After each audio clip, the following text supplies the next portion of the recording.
इसे शॉर्ट में बोलते हैं, टोटल इंटरनल रिफ्लेक्शन को शॉर्ट में बोलते हैं TIR, टोटल इंटरनल रिफ्लेक्शन। तो टोटल इंटरनल रिफ्लेक्शन तो जैसे हमने पढ़ा था प्लेन मिरर से होता है, ये इंसिडेंट रे होती है, ये रिफ्लेक्टेड रे होती है, ऐसे करके होती है। क्लियर है क्या बात? लेकिन बिना मिरर के भी रिफ्लेक्शन हो जाता है, बिना मिरर के भी रिफ्लेक्शन हो सकता है। कब होता है? when a light ray बता सकते हो आप थोड़ा सा मेरे को? कब होता है TIR, टोटल इंटरनल रिफ्लेक्शन कब होगा? when light ray enters in rarer medium from denser medium। जब डेंसर मीडियम से रेयर मीडियम में लाइट रे जाती है तो, है ना, टोटल इंटरनल रिफ्लेक्शन हो सकता है। क्लियर है बात? अब देखो ध्यान से, होगा कैसे मेरे को आप ये बताओ जरा, बोर्ड पे देखो। यदि ये मीडियम 1 है, मीडियम 2 है और ये मीडियम 1 है ना, और इसका रिफ्लेक्टिव इंडेक्स ग्रेटर है और ये μ2 है, तो μ1 इज ग्रेटर देन μ2, यानी कि ये रेयरर मीडियम होगा और ये मीडियम डेंसर होगा। क्लियर है क्या बात? तो आप मेरे को ये बताओ कि जब कोई लाइट रे आएगी यहां से तो ये इंसिडेंट मीडियम हो जाएगा, तो इसे जाना चाहिए था सीधे जाना चाहिए था, लेकिन ये सीधे नहीं जाती, बल्कि क्या हो जाती है, अपने पाथ से रिफ्रैक्शन की वजह से डेविएट हो जाएगी और it will deviate away from the normal. Clear है क्या बात? तो आप देखोगे कि ये जो एंगल ऑफ इंसिडेंस है और ये एंगल ऑफ रिफ्रैक्शन है, देन है ना I is less than R, यानी R की वैल्यू जो होगी एंगल ऑफ रिफ्रैक्शन जो होगा वो एंगल ऑफ इंसिडेंस से ज्यादा होगा, एंगल ऑफ इंसिडेंस से हमेशा ज्यादा ही होगा। आगे बात समझे, एंगल ऑफ रिफ्रैक्शन जो होगा वो एंगल ऑफ इंसिडेंस से हमेशा ज्यादा ही होगा, हमेशा ज्यादा होगा, ऑलवेज। तो यदि मैं इसमें एंगल ऑफ इंसिडेंस बढ़ाऊं, देखो यहां पे ध्यान से, यदि मैं इसमें एंगल ऑफ इंसिडेंस बढ़ाता हूं तो क्या होगा? यदि मैं इसे एंगल ऑफ इंसिडेंस को इंक्रीज करता हूं तो जो इसे ऐसे जाना चाहिए था, तो ये एंगल ऑफ रिफ्रैक्शन भी इंक्रीज हो जाएगा। क्लियर है क्या बात? यदि आप एंगल ऑफ इंसिडेंस को इंक्रीज करेंगे तो एंगल ऑफ रिफ्रैक्शन भी क्या होता चला जाएगा? इंक्रीज होता चला जाएगा। बात समझ में आ रही है? और ध्यान से देखो कि ये वाला जो एंगल है ये हमेशा इससे ज्यादा होगा। आर की अगर जो मान लिया ये 50 है तो ये 60 होगा, अगर जो मान लिया इसे हमने 60 कर दिया तो ये 70 हो जाएगा। एक एग्जांपल बता रहा हूं, अगर जो मान लिया आई की वैल्यू, देखो इधर आई आर, यदि आई 50 है तो आर 55 होगा, आई 60 है तो ये कितना हो जाएगा? ये 68 हो जाएगा मान लिया। यदि ये 70 है तो ये 82 हो जाएगा, अगर जो मान लिया 75 है तो ये 89 हो जाएगा। हमेशा इससे ज्यादा होगा, चाहे 1 डिग्री ज्यादा हो, लेकिन होगा तो सही। बात समझ में आ रही है? तो अब मेरे को ये बताओ, जब ये एंगल ऑफ इंसिडेंस की वैल्यू बहुत, ये 90 डिग्री हो गई, मान लिया एक ऐसा एंगल आएगा यहाँ पे, एक ऐसा एंगल आएगा इंसिडेंस कि ये एंगल ऑफ रिफ्रैक्शन जो होगा वो 90 डिग्री हो जाएगा। बात समझ में आई? एंगल ऑफ इंसिडेंस के लिए एक ऐसा एंगल आएगा, है ना, उसे या तो हम C बोलते हैं या किसी किताबों में थीटा C भी बोल सकते हो, कि एंगल ऑफ रिफ्रैक्शन क्या होगा? 90 डिग्री हो जाएगा। कॉपी करो यहां पे।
ठीक है ना बेटा? तो ये तो अगर जो जैसे जैसे आई बढ़ाएंगे तो आर तो बढ़ेगा ही, आर तो बढ़ जाएगा, लेकिन एक ऐसा एंगल आएगा जिसे हम सी या थीटा सी बोलते हैं, जिसके लिए रिफ्रैक्शन एंगल जो है 90 डिग्री हो जाएगा। बात समझ में आई? तो देखो मैं बता देता हूं, इसमें मैं चित्र बना देता हूं। एक ऐसा एंगल, कैसा एंगल? सी या थीटा सी, चलो थीटा सी मानते हैं। If R is equal to 90 degree, R is equal to 90 degree, then जो एंगल ऑफ इंसिडेंस होगा उसे थीटा सी यानी हम क्रिटिकल एंगल मान लेते हैं। तो ये तो हो गया R, R कितना हो गया? ये 90 डिग्री। तो जो रे जाएगी रिफ्रैक्टेड रे, रिफ्रैक्टेड रे ये हो गया। तो जो एक ऐसा एंगल होगा जिसके लिए ये वाला एंगल, जिसके लिए रिफ्रैक्टेड रे क्या हो जाए? रिफ्रैक्टेड रे ग्रेज करते हुए चले जाए। रिफ्रैक्टेड रे is grazing the boundary, grazing the boundary. Clear है क्या बात? And if angle of incidence is equal to, if I is greater than theta c, greater than theta c, यदि ये थीटा से बड़ा है, ध्यान से देखो, अब ये एंगल ऑफ इंसिडेंस जो है ये वाला एंगल, ये angle of incidence is greater than theta C. तो इस केस में I is equal to theta C के लिए R तो 90 डिग्री हो गया। अब बताओ यदि ये मेरे को बताओ, अरे ये एंगल ऑफ इंसिडेंस है, तो एंगल ऑफ इंसिडेंस की मैक्सिमम और मिनिमम वैल्यू कितनी हो सकती है? 0 से 90, और R की वैल्यू जो हो सकती है वो भी 0 से 90 हो सकती है क्या? क्लियर है क्या बात? तो ध्यान से देखो, अगर जो एंगल थीटा सी से ज्यादा हो गया है तो R तो 90 से ज्यादा हो ही नहीं सकता, समझे ना? तो ये 90 डिग्री से ज्यादा नहीं हो सकता। तो क्या करता है ये, इस एंगल के बाद यदि आपने 1 डिग्री, आधा डिग्री एंगल भी, एंगल ऑफ इंसिडेंस थीटा सी से, जिसे हम क्रिटिकल एंगल बोलते हैं, क्या बोलते हैं इसे? क्रिटिकल एंगल बोलते हैं। जब 90 डिग्री हुआ तो जो ये रे, लाइट रे होती है, ये वापस से उसी मीडियम में वापस आ जाती है। और कैसे वापस आएगी? ये थीटा सी से बड़ा है तो एंगल भी क्या होगा? आई होगा। तो ये इंसिडेंट रे है, incident ray, it return back to the same medium. अगर जो ये आपका क्या है, मीडियम 1 था, तो it will return back to the same medium. और यहां पर मिरर नहीं लग रहा है, मिरर नहीं लग रहा है, तो भी बावजूद इसके ये अपने उसी मीडियम में वापस आ जाती है। तो इंसिडेंट रे और ये हो जाएगी रिफ्लेक्टेड रे, रिफ्लेक्टेड रे। और ये दोनों एंगल क्या होंगे? आई बराबर आर, है ना, मतलब चलो इसे जो भी मान लो आप, ये दोनों एंगल क्या होंगे, बराबर होंगे। और इस इवेंट को हम क्या कहते हैं, TIR कहते हैं, टोटल इंटरनल रिफ्लेक्शन। जिस जिस मीडियम से आई उसी मीडियम में वापस चली गई, लेकिन कब, जब एंगल ऑफ इंसिडेंस एक पर्टिकुलर एंगल से ज्यादा होता है तो।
जब कॉपी कर लो तो बोल देना done sir.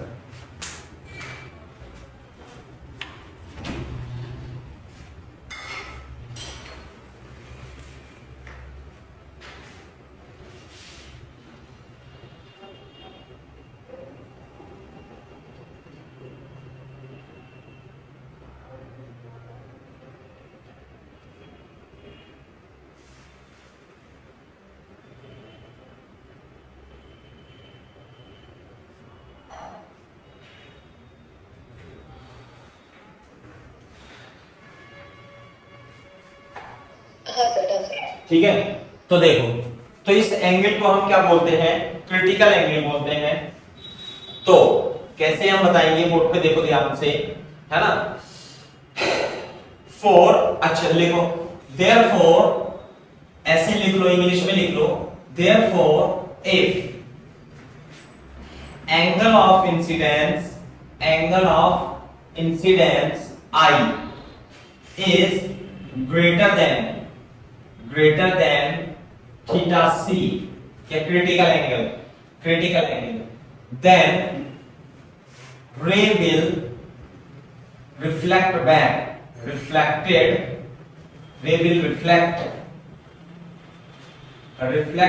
to the same medium,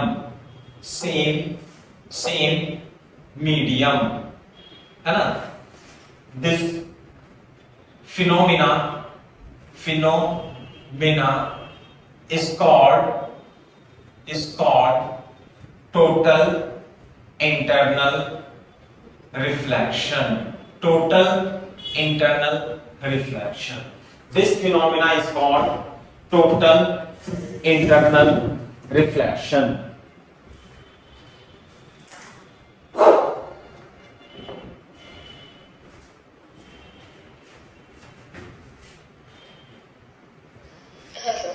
ठीक है भाई, टोटल इंटरनल रिफ्लेक्शन इसे हम कहते हैं। अच्छा, ये जो क्रिटिकल एंगल होता है, ये क्या होता है, क्रिटिकल एंगल तब होगा, ध्यान से सुनो, critical angle, incident angle, critical angle कब होगा, ये वाला एंगल क्रिटिकल एंगल कब होगा, जब ये ग्रेज करती हुई चली जाएगी, ये क्या होगा, 90 डिग्री। बात समझ में आ रही है। लेकिन हम इसके लिए यदि मैं म्यू आर मान लूं और इसके लिए म्यू आई, या ऐसे मान लो म्यू 2 और म्यू 1 या n1 n2 मान लो, तो ये जो क्रिटिकल एंगल है कैसे लगाएंगे, यहां पर हम स्नेल्स लॉ लगा देते हैं, अप्लाई स्नेल्स लॉ। आई बात समझ में, क्या है स्नेल्स लॉ, म्यू आई म्यू n1 ऐसे लिख देंगे, n1 sin i n2 sin r, n1 लिखो n2 लिखो, म्यू1 लिखो म्यू2 लिखो, म्यू i लिखो म्यू r लिखो, है ना। चलो म्यू आई लिख देता हूं, म्यू आई और म्यू आर। आई की वैल्यू कितनी है थीटा सी, और आर की वैल्यू कितनी है भाई, आर की वैल्यू है 90। बात समझ में आई। तो क्रिटिकल एंगल जो होगा वो कैसे होगा देख लो आप।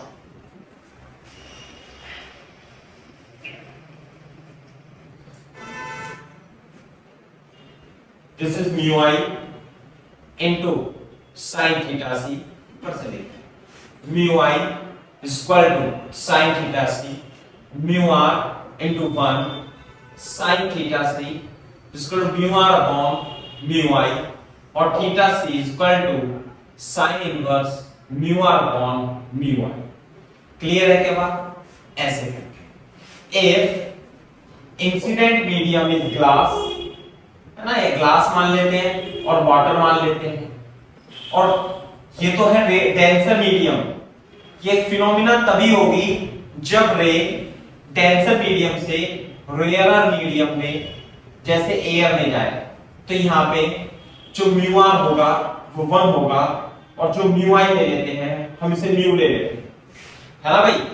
तो ये तो हो जाएगा थीटा सी और ये हो जाएगा 90 डिग्री, है ना। तो एयर स्पेशल केस, है ना, if refracted medium is air, यदि दूसरा रेयर मीडियम एयर है तो इसका रिफ्रैक्टिव इंडेक्स म्यू आर हो जाएगा। तो जो थीटा सी होगा वो साइन इनवर्स 1 अपॉन म्यू हो जाएगा। क्लियर है क्या बात? तो इसे बोलते हैं हम critical angle, critical angle, critical angle.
ठीक है ना।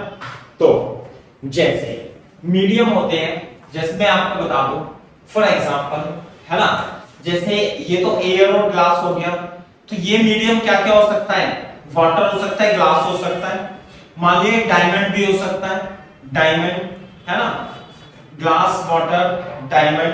तो इसके लिए जो क्रिटिकल एंगल की वैल्यू है ये आपको कुछ बोर्ड के लिए याद भी करनी पड़ सकती है और पता भी होनी चाहिए अपने को। जैसे कि फॉर एग्जांपल किसके लिए, फॉर वाटर रिफ्रैक्टिव इंडेक्स कितना होता है वाटर का, 4/3, है ना। तो यानी कि यहां पर वाटर है, यहां पर वाटर है, तो जो क्रिटिकल एंगल होगा थीटा सी, ये तो 90 डिग्री ऐसे करके, तो कितना हो जाएगा, theta C is equal to sine inverse 1/4/3। और जब आप इसे, हमें इसकी वैल्यू तो पता नहीं है, तो कैलकुलेटर से कैलकुलेट करते हैं, तो आपको याद रखना है इसकी वैल्यू 48.75 डिग्री आती है वाटर में क्रिटिकल एंगल के लिए। सही है, 48 डिग्री या 49 डिग्री भी आप बोल सकते हो। सही है, 48 डिग्री। दूसरा, अब तो मैं कुछ, हाँ ये तो पहला हो गया सेकेंड किसके लिए?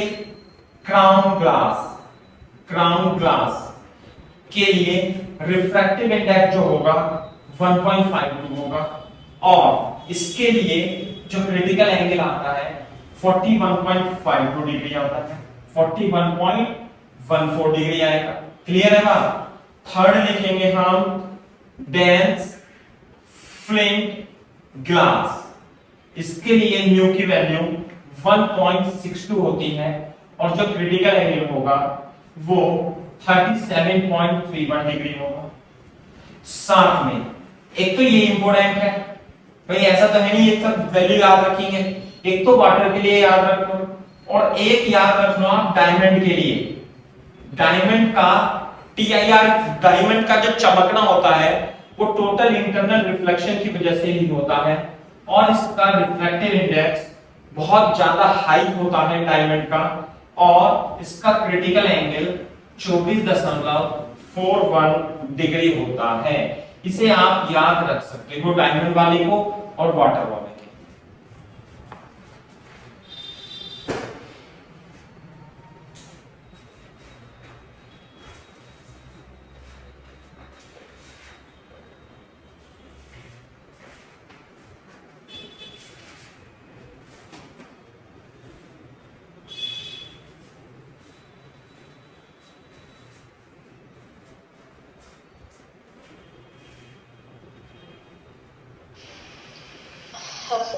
सही है भाई?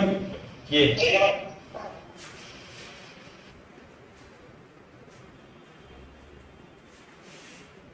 तो वाटर के लिए क्रिटिकल एंगल कितना था? 48.75 डिग्री, और डायमंड का रिफ्रैक्टिव इंडेक्स बहुत ज्यादा होता है, इसलिए उसका क्रिटिकल एंगल भी बहुत लेस होता है, और यही रीजन है कि डायमंड जो है वो बहुत ज्यादा चमकता है। इसे भी हम एक्सप्लेन करेंगे, है ना, बाद में एक्सप्लेन करेंगे। दूसरी बात, अच्छा एक बात और देखो ध्यान से कि जैसे मैं एक चित्र और बना देता हूं, मान लिया हमारे यहां पर एक पॉइंट लाइट सोर्स है ना, लाइट सोर्स है, क्या है ये? बल्ब लगा हुआ है, लाइट सोर्स।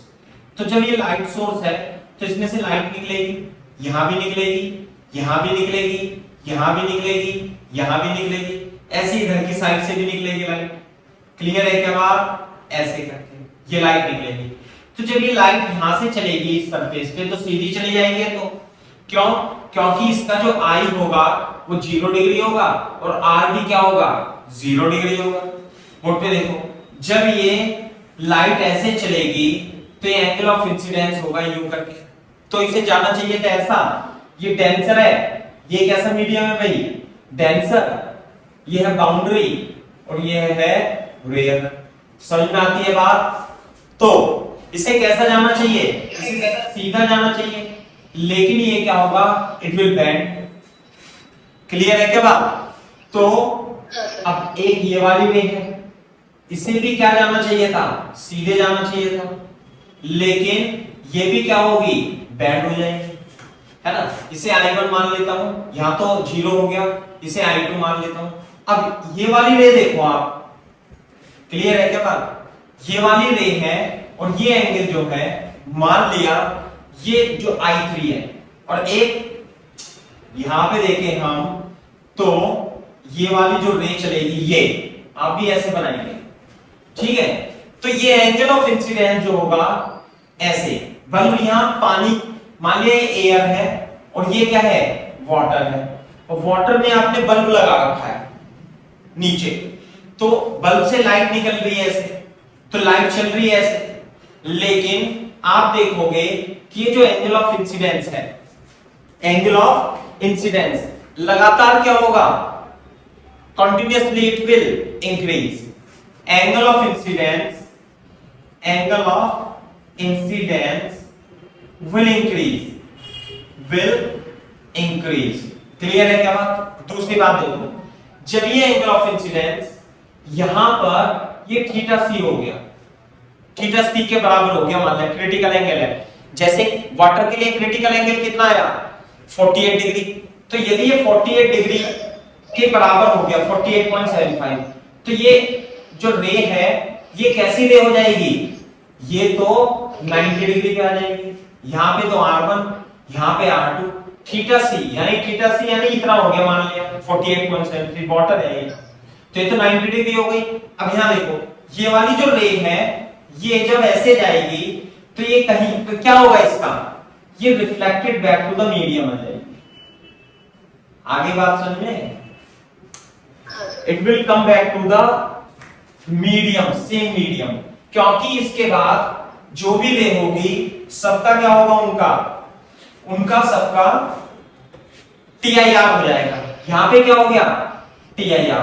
अब मान लिया एक रे और ले ले हम ऐसे करके, तो इसका भी, तो ये वाला एंगल तो और ज्यादा बड़ा हो जाएगा, ये वाला एंगल और ज्यादा बड़ा हो जाएगा, तो इसमें भी क्या हो जाएगा, TIR। इसका मतलब ध्यान से देखो, इसी तरीके से इधर की साइड है जब आप देखोगे यूं करके ऐसे, ये वाली रे, और ये क्या होगा यहाँ पे 90 डिग्री, यहाँ पे होगा थीटा सी, तो बाकी रेस तो चली जाएंगी इसमें से निकल करके यूं करके, देखो, लेकिन इधर वाली रे भी क्या होगी, बैक टू द मीडियम आ जाएगी, यहाँ पे क्या होगा, TIR हो जाएगा। इसका मतलब ये है कि यदि आपने यहाँ पे एक लाइट सोर्स लगा दिया, तो लाइट जो है वो सारे में नहीं होगी, बल्कि किस पोर्शन में होगी, इस वाले पोर्शन में ही आपको लाइट दिखाई देगी। बात समझ में आ रही है नहीं?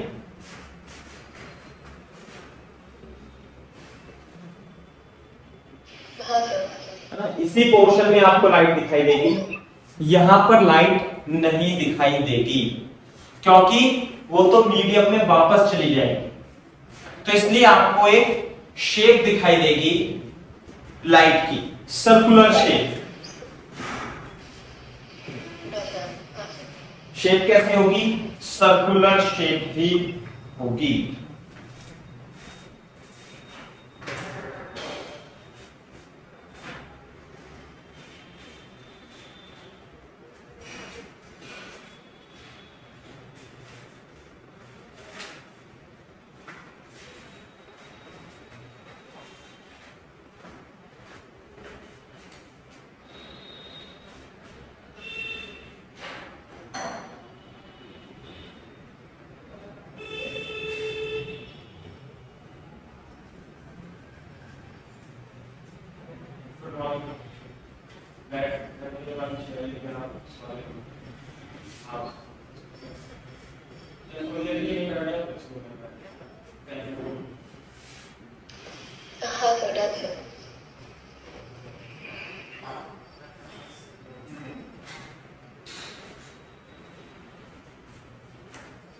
ये आपको समझ में आया सौजन्य?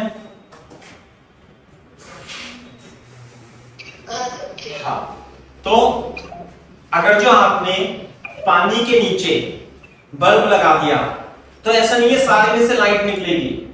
अब जैसे आपने छत में से, यहाँ पे हमारे यहाँ बल्ब लगा हुआ है या ट्यूबलाइट लगी हुई है, तो जहां तक दूरी मैक्सिमम होती है वहां तक लाइट जाती है।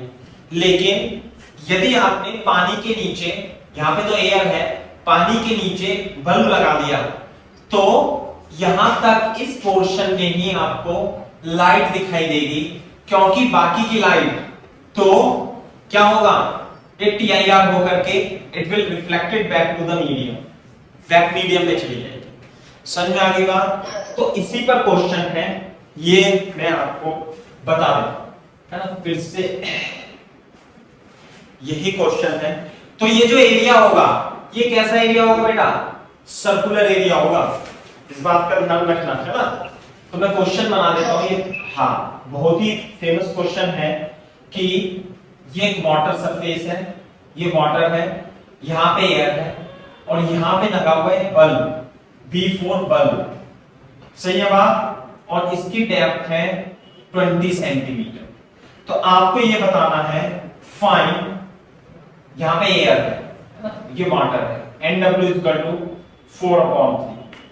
आपको ये बताना है find the area in which light will be observe, observe, light will B observe. कितने एरिया में लाइट को हम ऑब्जर्व कर सकते हैं, ये बात है।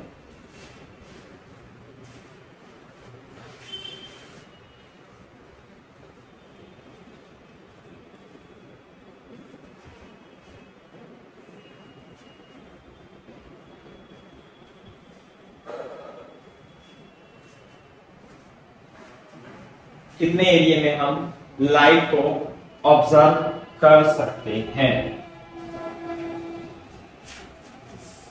सही है ना?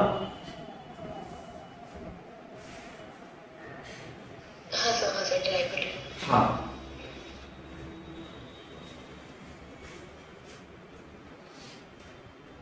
एक काम करके सुनो एक मिनट, क्योंकि बोर्ड पे देखना बेटा, एच को तो एच ही रहने दो और एन डब्ल्यू को म्यू मान लेना बस। तो म्यू और एच की टर्म में निकाल लेना आंसर बस, ठीक है ना? अच्छा हाँ, वो तो बाद में आप वैल्यू रखोगे तो ज्यादा सही रहेगा, क्योंकि ये फॉर्मूले की तरह भी यूज कर लोगे आप बाद में।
अरे मैं कर देता हूं, है ना बेटा? देखो सॉल्यूशन देखो इसका।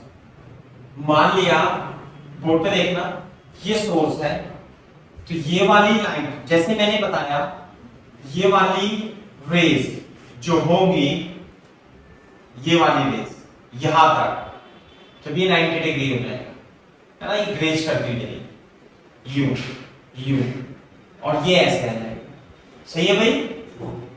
90 डिग्री, यूं करके। तो यहां पर दिखाई देगा हमें सर्कुलर एरिया में लाइट दिखाई देगी ऐसे नहीं करके। बाकी तो क्या हो जाएगी, बाकी का तो TIR हो जाएगा। क्लियर है क्या बात? बाकी का क्या हो जाएगा, TIR हो जाएगा। ठीक है क्या बात?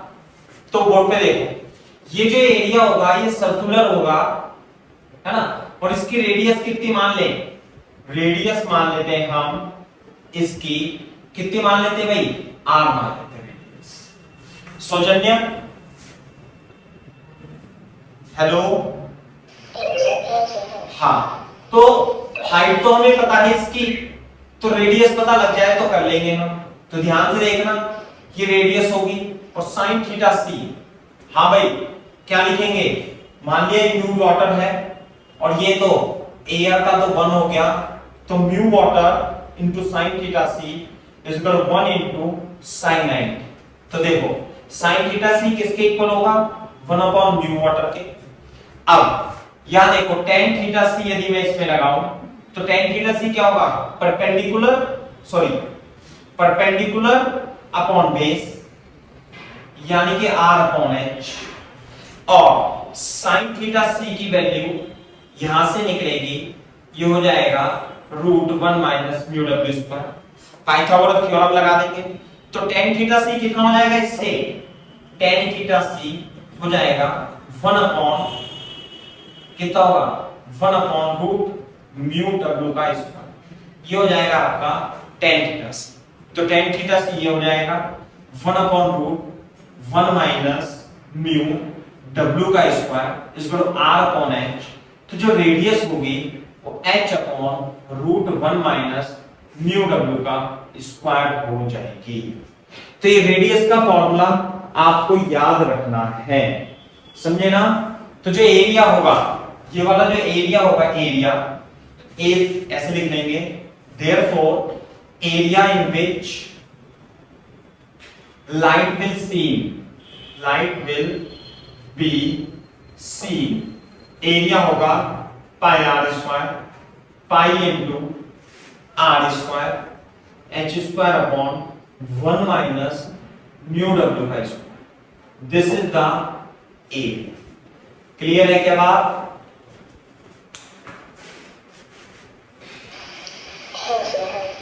सही है ना? सही है।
तो वैल्यू तो हम रख लेंगे, लेकिन आप इसे बेटा याद रखना ही है, ये क्वेश्चन बहुत, हाँ ये क्वेश्चन बहुत बार पूछा जाता है, बहुत बार, इसे याद रखना, रिमेंबर दिस।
हो गया बेटा? हाँ सर। हाँ सर। साफ कर दूं? हाँ।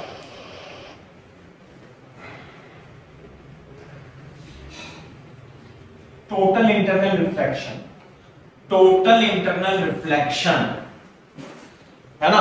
देखो फॉर एग्जाम्पल मैं एक एग्जांपल देता हूं, दो मीडियम है, there are two medium, medium 1 और इसमें स्पीड ऑफ लाइट दे रखी है 2 इंटू 1.2 इंटू 10 की पावर 8 मीटर पर सेकेंड। ये है मीडियम 2, मीडियम 2 है ना, ये मीडियम 1 और इसमें लाइट की स्पीड है 1.58 मीटर पर सेकेंड। क्लियर है क्या बात? तो मेरा पहला क्वेश्चन ये है कि TIR कब होगा?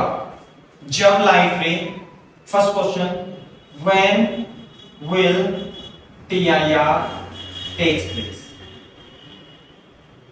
कब? इफ लाइट रे एंटर, चलो ऐसे ही बता दो, इसे क्या मैं क्वेश्चन लिखाऊं, ये बताओ कि TIR कब होगा? जब मीडियम 2 से मीडियम 1 में जाएगी लाइट या मीडियम 1 से मीडियम 2 में जाएगी लाइट?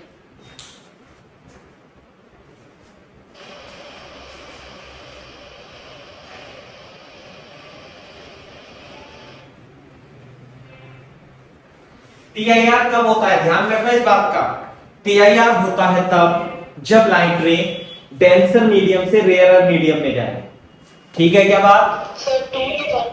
हाँ, इसमें लाइट की स्पीड कम है तो इसका रिफ्रैक्टिव इंडेक्स जो होगा वो होगा n2 is greater than n1। तो आपको, तो लाइट रे ऐसे जा रही है, ऐसे करके एंटर कर रही है, तो आपको फाइंड थीटा सी। क्वेश्चन समझ में आ गया? थीटा सी मतलब find the critical angle if light ray enter from medium 2 to medium 1। Find critical angle for the given boundaries, given boundaries। कैसे करेंगे बताओ? थीटा सी की वैल्यू निकालनी है। थीटा सी मतलब क्रिटिकल एंगल निकालना है, तो कैसे निकालेंगे मैं बता देता हूं। सॉल्यूशन कैसे करेंगे अपन, ये है बाउंड्री, तो ये तो मान लिया थीटा सी है, तो ये तो पता लग गया हमें मीडियम 2 में आएगा, मीडियम 1 में जाएगी, तो यहां पे जब थीटा सी होता है तो ये कितना होता है बेटा? 90 डिग्री। बात समझ में आ रही है? तो यहां पे स्नेल्स लॉ लगा देंगे, n2 into sin theta c is equal to n1 into sin 90। बात समझ में आती है? तो sin theta c is equal to n1 upon n2, लेकिन हमें n1 upon n2 नहीं पता, हमें तो v1 है ना, v1 और v2 पता है। बात समझ में आ रही है?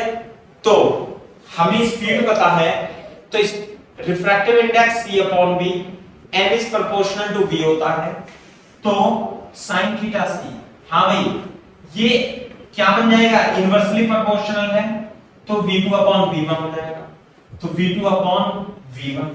तो बेटा v2 क्या है?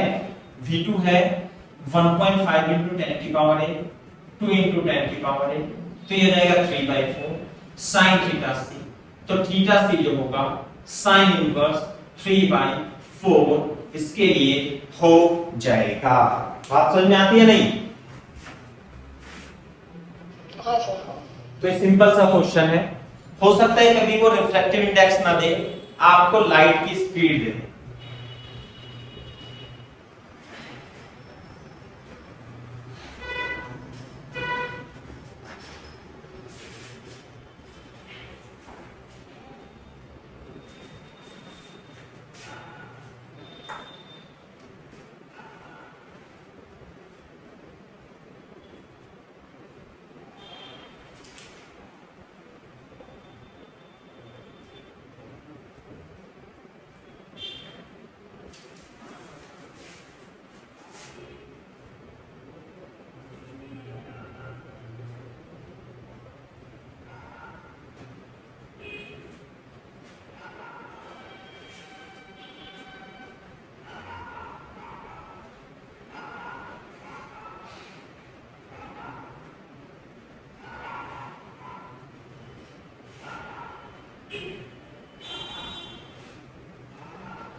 एक मिनट,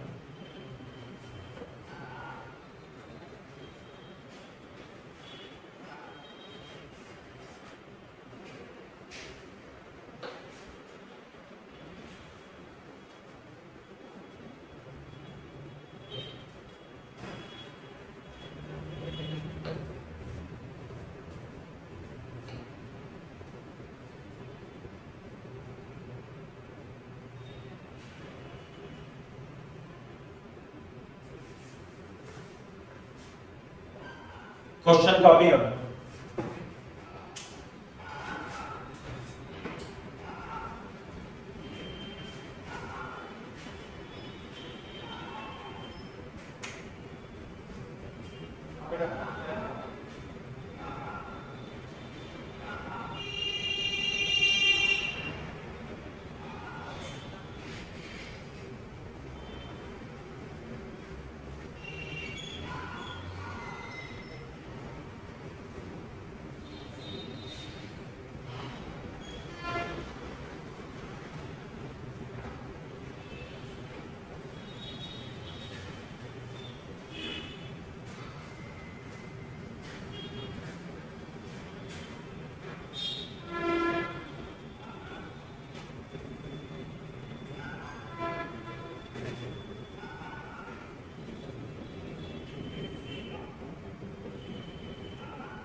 हाँ बेटा, कॉपी कर लिया हो तो बता देना, मैं करा देता हूँ जल्दी से सॉल्व, है ना?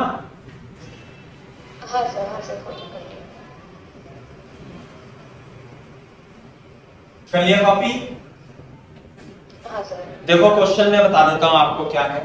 आपको ये बताना है कि जब कोई लाइट रे AB सरफेस पे, और ये ग्लास है और इसका रिफ्रैक्टिव इंडेक्स ये है, यहाँ पे तो एयर है और यहाँ भी एयर है, सही है? यहाँ पे कितने एंगल से इंसिडेंट हो कि BC पर TIR हो जाए। देखो पूरी इंग्लिश लिखी है मैंने सही से, तो ये है। तो मैं 1 मिनट देता हूं आपको अब समझने के लिए। आपको यहाँ पे क्या आएगा, यहाँ पे इसे ऐसे जाना चाहिए था, है ना? इसे ऐसे जाना चाहिए था, लेकिन ये ऐसे मुड़ जाएगी। जाना चाहिए था इसे ऐसे, लेकिन ऐसे मुड़ जाएगी। तो यहाँ पे क्या होना चाहिए, TIR होना चाहिए। तो I की वैल्यू बताओ आप।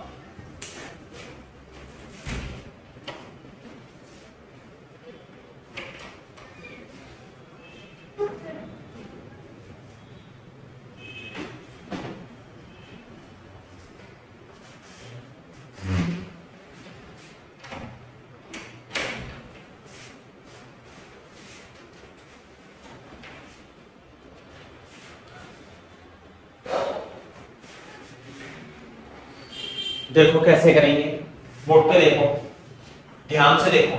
मतलब ये अच्छा सवाल होता है ना? अच्छी कैटेगरी में आते हैं क्वेश्चन। जैसे इसे थोड़ा सा बड़ा बना देना, जिससे चित्र अच्छा बन जाए हमारा। तो मान लिया ये एंगल हमने मान लिया I है, तो I है तो इसे जाना चाहिए था ऐसे, लेकिन ये तो एयर है, ये ग्लास है, या कुछ भी है, डेंसर है, तो ये नॉर्मल की ओर झुक जाएगा ऐसे कर। अब यहाँ पे TIR कराना है, क्या कराना है यहाँ पे? TIR। तो ये तो नॉर्मल हो जाएगा, तो एंगल ऑफ इंसिडेंस क्या होगा, ये हो जाएगा आपकी बार नॉर्मल। तो TIR होने के लिए ये एंगल कितना होना चाहिए भाई? θc। बात समझ में आ रही है नहीं? हाँ सर। क्योंकि यहाँ पे तो TIR होने का नहीं है, अरे यहाँ पे तो एयर से डेंसर में जा रही है, TIR यही हो सकता है। यहाँ क्या है? डेंसर मीडियम, यहाँ क्या है? Air medium, rare medium. तो जब कोई रे, लाइट रे डेंसर से रेयर में जाएगी तो होता है। तो ये एंगल ऑफ इंसिडेंस कितना होना चाहिए TIR के लिए? या तो θc होना चाहिए या उससे बड़ा होना चाहिए। बात समझ में आई? ये वाला एंगल θc होना चाहिए या θc से बड़ा होना चाहिए, तो TIR होगा ही होगा। तो यदि ये θc है तो ध्यान से देखो, ये वाला एंगल कितना हो जाएगा? इसे I मान लेते इसे R, तो बेटा R एंगल कितना होगा? 90 माइनस θc। क्लियर है क्या बात? तो आप पॉइंट ए पर क्या लगा देंगे, स्नेल्स लॉ लगा देंगे, एट ए स्नेल्स लॉ लगाएंगे। क्या होगा Snell's law, 1 into sin i is equal to mu into sin r। Clear है क्या बात? तो sin i is equal to mu। अच्छा जी, mu कितना है, mu है √3/2। sin r कितना होगा, sin r होगा 90 माइनस थीटा c, ये हो जाएगा √3/2, ये हो जाएगा cos थीटा c। क्लियर है क्या बात? तो क्या मेरे को आप इस ग्लास के लिए थीटा सी की वैल्यू बता सकते हैं? हाँ बता सकते हैं। कैसे? अरे ये तो ग्लास है और ये एयर है, तो इसमें साइन थीटा सी कैसे निकालते हैं, म्यू इंटू साइन थीटा सी 1 इंटू साइन 90। या आप सिंपल ये भी कह सकते हैं कि म्यू और साइन थीटा सी में ये रिलेशन आपको याद रखना होता है। साइन थीटा सी क्या होगा, 1/म्यू के बराबर होगा। सही है? तो म्यू जो है साइन थीटा सी कितना है, ये है म्यू कितना है, ये √3/2, तो 1/म्यू हो जाएगा √3/2। अगर जो ये साइन थीटा सी है तो हमें तो यहां चाहिए cos थीटा सी, तो cos थीटा सी का रिलेशन क्या होगा, √1 माइनस साइन स्क्वायर थीटा सी। सही है क्या बात? तो हम इसे यहां पे लाएंगे, साइन थीटा का स्क्वायर ये हो जाएगा, तो यहां से cos थीटा सी कितना आएगा भाई, cos थीटा सी आएगा 1/√3। बात समझ में आ रही है?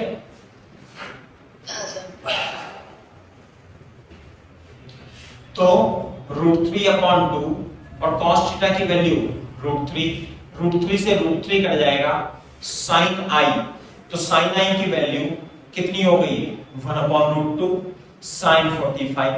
तो i जो इंसिडेंस एंगल होना चाहिए वो 45 डिग्री होना ही चाहिए। ऐसे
समझ में आएगा?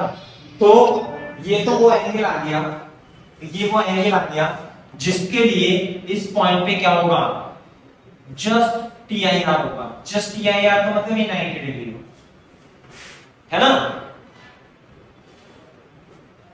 क्लियर है क्या बात? तो 45 पे, हाँ यदि आप 45 पे डालोगे, यहाँ पे 45 पे डालोगे तो ऐसे जाएगा, ऐसे जाएगा, और ये क्या ऐसे चली जाएगी, यूग्रेज करके भी चली जाएगी इससे। ये क्वेश्चन ऐसे भी पूछ सकता था, what should be the angle of I so that light grazing the surface BC, ऐसे भी पूछ सकता था। ठीक है बेटा? अच्छा, अभी तो एक पोर्शन और रह गया, also find the range of angle of I. I की क्या क्या वैल्यूज हो सकती हैं जिसके लिए इस पॉइंट पर TIR हो, यानी कि सरफेस BC पर TIR हो। आई की क्या वैल्यू हो सकती है मेरे को बताओ। आई की वैल्यू यदि मैं 60 डिग्री रखूंगा तो क्या TIR होगा?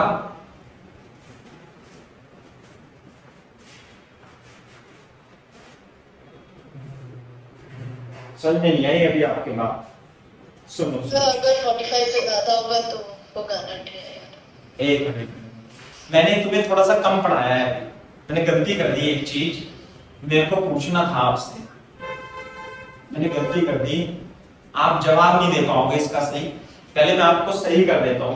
पहले मेरे को ये बताओ, ये वाटर सरफेस है, ये एयर है, ये हमने लाइट डाली है ऐसे, ये 30 डिग्री पे डाली, तो क्या TIR होगा? नहीं थीटा C कितना होता है वाटर के लिए? सर 48.75। 48, तो क्या TIR होगा? बिल्कुल भी नहीं होगा। हमने लाइट डाली ऐसे और ये हमने रख दिया 47 डिग्री, तो क्या TIR होगा? नहीं सर। अच्छा, तो लाइट डाली हमने 50 डिग्री 60 डिग्री पे, तो क्या TIR होगा? हाँ हो जाएगा। क्लियर है? आप समझे? तो हमें यहां पे TIR कराना है। TIR कराने के लिए ये जो एंगल है I डैश, ये I डैश है ना, ये क्या होना चाहिए? ये angle I dash, it should be greater than theta C। अब यहां थीटा C की कोई वैल्यू तो आई नहीं है फिक्स, मतलब कैलकुलेटर से निकल सकती है। मान लिया जो भी वैल्यू आई ये थीटा C है, तो यहां पे TIR कब होगा? जब वो थीटा C से ज्यादा होगा। बिल्कुल सही बात है। थीटा I डैश जो होना चाहिए वो थीटा C से ज्यादा होना चाहिए। क्लियर है क्या बात? अच्छा, यानी कि ये थीटा C से ज्यादा होना चाहिए। अब ये एंगल है मान लिया 45 डिग्री, है ना। यदि मैं इसे एंगल को बढ़ाता हूं, कितना कर दूं? 60 डिग्री। बोलो हेलो। यदि मैं इसे 60 डिग्री कर दूं तो जो R की वैल्यू है वो भी क्या हो जाएगी? बढ़ेगी। और I डैश की वैल्यू क्या होगी? सर कम हो जाएगी। बताओ। तो यानी कि I डैश की यदि मैं इस एंगल ऑफ इंसिडेंस को बढ़ाता हूं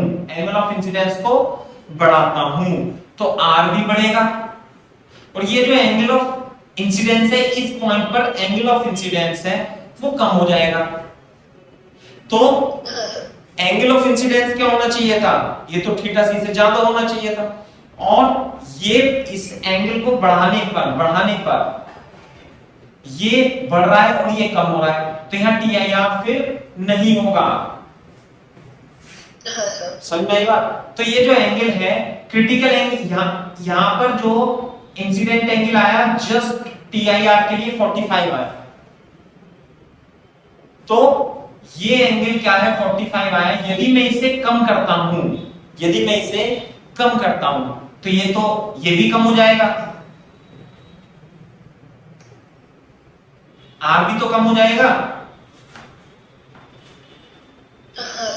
R कम हो जाएगा तो एंगल ऑफ इंसिडेंस इस पॉइंट पे क्या होगा? बढ़ जाएगा। तो बढ़ जाएगा, तो अभी तो जस्ट यहाँ पे I डैश कितना था? Theta C। तो अब यदि मैं इसे कम करूंगा तो ये भी कम होगा, लेकिन ये बढ़ जाएगा, तो थीटा C बढ़ जाएगा, I डैश बढ़ जाएगा, यानी थीटा C से ज्यादा होगा तो TIR तो होगा ही। तो रेंज जो होगी इसकी रेंज TIR की, एंगल ऑफ इंसिडेंस कितना होना चाहिए? 45 से इक्वल होना चाहिए या कम होना चाहिए, ज्यादा नहीं होना चाहिए। हाँ सर। बात समझ में आई नहीं? हाँ सर क्लियर है। हाँ, एक तो इसका एक्सप्रेशन ये है, बाकी एक्सप्रेशन में आपको एक्सप्लेनेशन इसका मैं कल बताऊंगा। ये तो मतलब ऐसे करके बता दिया कि भाई ये बढ़ गया तो ये भी बढ़ गया, तो ये कम हो गया तो टी आई आर नहीं होगा, हाँ सर। ये कम हो गया तो ये कम हो गया, तो ये एंगल बढ़ गया तो टी आई आर हो गया। हाँ सर सही। आप इसे ऐसे भी आप इसे समझ सकते हो।